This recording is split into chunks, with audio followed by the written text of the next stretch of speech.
Super content de l'achalandage. Bien, comme à chaque année, on planifie avec les enseignants là, qui sont très collaborateurs une tournée. Donc, à tour de rôle, les élèves de secondaire 2, 3, les classes d'adaptation scolaire passent à tour de rôle. Donc, c'est environ 600-650 élèves qui passent là, de façon planifiée. Puis à ça s'ajoutent les élèves là, sur une base volontaire qui viennent au salon sur l'heure du dîner. Donc, ça peut être les 4 et 5 qui viennent faire un tour, voir si eux ont peut-être un emploi, mais veulent regarder pour autre chose. Faire une petite tournée à ce moment-là. Absolument. Des élèves qui veulent améliorer leur sort, qui veulent changer de secteur, travailler dans la restauration, veulent essayer autre chose, par exemple. Donc, c'est ça. Fait que ces élèves-là, bien, eux, on ne leur impose pas une visite, mais il y en a quand même plusieurs dizaines qui passent aussi là, pendant le midi.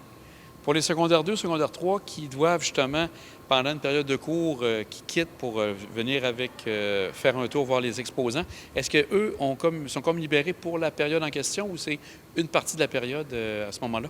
Ils sont libérés pour 30 minutes. Ils descendent avec leur enseignant qui s'assurent, bon, les élèves qui avaient des copies de leur CV en main, les élèves ont leur CV, viennent passer une demi-heure, puis quand l'enseignant juge que bon, les élèves ont fait le tour, ils ont participé, ils ont fait ce qu'il y avait à faire, ils remontent en classe là, de façon supervisée par l'enseignante. Et ça n'a jamais été quelque chose de problématique, ça a toujours été d'emblée, les gens ont embarqué là-dedans. Tes collègues aussi?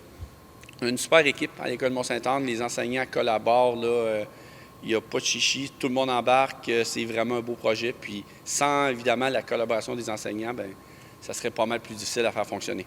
Et toi, ton rôle pour cette journée-là, parce qu'elle se prépare bien sûr avant, ça consistait vraiment à tout coordonner ici à l'école? Coordonner à l'école, préparer les élèves aussi, dans le sens, dans les semaines précédentes, mon collègue Ludovic et moi, on a rencontré tous les élèves de secondaire 2 et 3 pour faire un CV, le remettre à jour, pour que les élèves là, qui souhaitent avoir un emploi puissent être en mesure de déposer un document aux employeurs.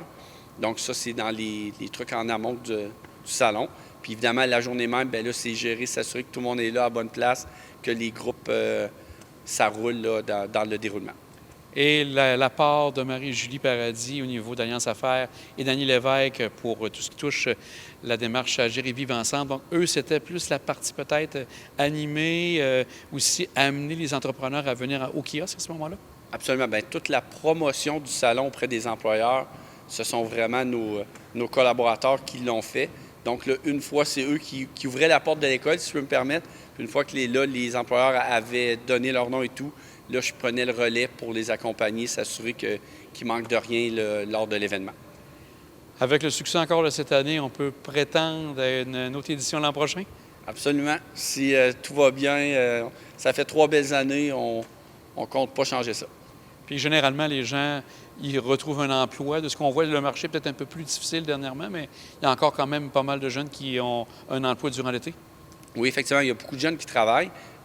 Puis, en jasant avec les employeurs à la fin du salon, plusieurs employeurs trouvent leur compte. Là, ils repartent d'ici avec 5, 10, 15 CV. Évidemment, là, est-ce que ça va tous déboucher sur des emplois? On ne sait pas. Mais ça permet aux employeurs de faire le plein de CV en prévision de l'été qui s'en vient. Mais Carl, on va te souhaiter justement un bon été parce que ça se prépare déjà. Puis un bon succès pour l'an prochain. On aura l'occasion de sûrement en reparler. Merci beaucoup. Oui, dans le fond, on s'est rencontrés avec l'École secondaire Mont-Sainte-Anne au mois de février. Il faut d'abord savoir que c'est un projet collectif. Donc, on accompagne l'École secondaire Mont-Sainte-Anne avec l'Alliance Affaires Mon Emploi sur la Côte. Donc, c'est vraiment un projet qu'on a réfléchi ensemble pour venir le bonifier cette année, de voir qu'est-ce qu'on pourrait rajouter, qu'est-ce qu'on pourrait faire pour que les étudiants puissent avoir plus de services, plus de choix aussi au niveau des entreprises et des organismes. Et donc maintenant, Marie-Julie, tu arrives dans le portrait, on pourrait dire, avec Alliance Affaires. Donc, ton expertise, c'est avec Mon Emploi sur la Côte. Comment tu as pu faire l'arrangement avec tout ça, avec justement le salon étudiant? Comme on est partenaire du salon depuis le tout début et que, comme Annie l'a dit, on est partenaire, on a la chance de les avoir cette année, la démarche Agir et Vivre ensemble. Alliance Affaires était surtout là pour faire la promotion du site Mon Emploi sur la Côte, la plateforme, autrement dit, de tous les emplois qui sont disponibles sur la Côte de Beaupré, chez les membres d'Alliance Affaires, bien entendu. Donc, nous, on faisait la promotion de la version étudiante, tous les emplois étudiants qu'il y a en ce moment sur la côte sur la Côte de Beaupré. Donc, encore une fois, on a rencontré des jeunes très intéressants. Il y en a beaucoup qui connaissaient le site Mon Emploi sur la Côte. Donc, on voit que la plateforme est bien ancrée, bien connue des citoyens. Est-ce que de ton côté, tu as eu à directement parler avec les entreprises pour qu'ils puissent assister à tout ça? Oui, dans le fond, ce qu'on fait, on fait un appel à tous, hein, que ce soit par l'infolette, que ce soit par Facebook ou même par téléphone. J'ai envoyé l'invitation à tous, à tous, et les entreprises ont super bien répondu. Je pense qu'on était quoi?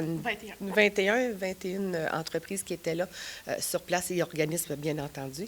Mais définitivement, ça a été encore un succès cette année.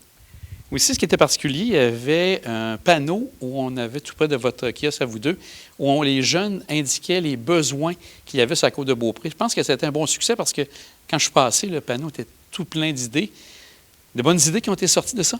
Oui, en fait, c'est avec Maxime Couillard, organisateur communautaire pour le CIUS. On s'est dit qu'est-ce qu'on pourrait faire pour donner la voix aux jeunes. Il n'y a pas beaucoup d'activités où on peut sonder autant de jeunes en même temps. Là. Il y était environ 650 à être passés entre midi et 4 heures. Donc, on s'est dit qu'est-ce qu'on peut faire pour qu'ils puissent avoir des idées, mais collectivement. Fait qu'on a utilisé un tableau blanc, puis on leur a demandé, les jeunes sur la côte ont besoin de... Donc, ils complétaient la phrase. Puis on l'a même effacé pour recommencer, puis on l'a pris en photo. Donc, toutes ces informations-là, ces idées-là, on va s'en servir pour nourrir le chantier jeunesse, pour être capable de voir qu'est-ce que les jeunes ont besoin, puis comment on peut les mettre en place, ces activités-là, pour répondre aux besoins des jeunes. Et au niveau des entreprises, est-ce que les entreprises présentes ont été contentes de tout l'achalandage qui a eu lieu pendant toute la journée? Oui, j'ai fait le tour à la fin complètement du salon et je vous dirais qu'il y a des entreprises qui étaient contentes d'avoir récolté les CV qu'ils ont eus. Ils seront présentement une banque de CV parce qu'en ce moment, on voit un peu sur la côte de Beaupré aussi que les entreprises ont vraiment leurs employés. Avant, il y a 2-3 ans, c'était la pénurie. Maintenant, on est capable d'avoir nos employés. Par contre, les entreprises créent des banques de CV au cas où il y aurait des emplois, des personnes qui partiraient. À la suite de l'événement, est-ce que vous tenez un genre de post-mortem pour voir un peu les éléments ajustés, voir comment ça s'est passé pour toute l'organisation? Oui, tout à fait. C'est prévu la semaine prochaine. Dans le fond, comme c'est un projet collectif, c'est important de le faire avec les participants, les collaborateurs, les partenaires. Et puis oui, venir bonifier la prochaine édition. Là. Moi, j'ai déjà quelques idées, là, quelques propositions qui m'ont été suggérées des participants suite au téléphone, au recrutement des organismes, des entreprises. Là. Fait qu'on va tous pouvoir contribuer là, à bonifier la prochaine édition. Et Marie-Julie, de ton côté, sûrement que les entrepreneurs ont des idées pour la prochaine édition? Oui, c'est sûr et certain. De mon côté aussi, j'ai récolté quelques commentaires, quelques suggestions. Encore une fois, l'année prochaine, c'est sûr qu'on va être présent. Bien, mesdames, je pense que ça a encore été un grand succès, entre autres par rapport à l'achalandage, mais aussi avec la présence des entreprises. Un grand merci à vous deux, puis bonne poursuite. Merci. Merci.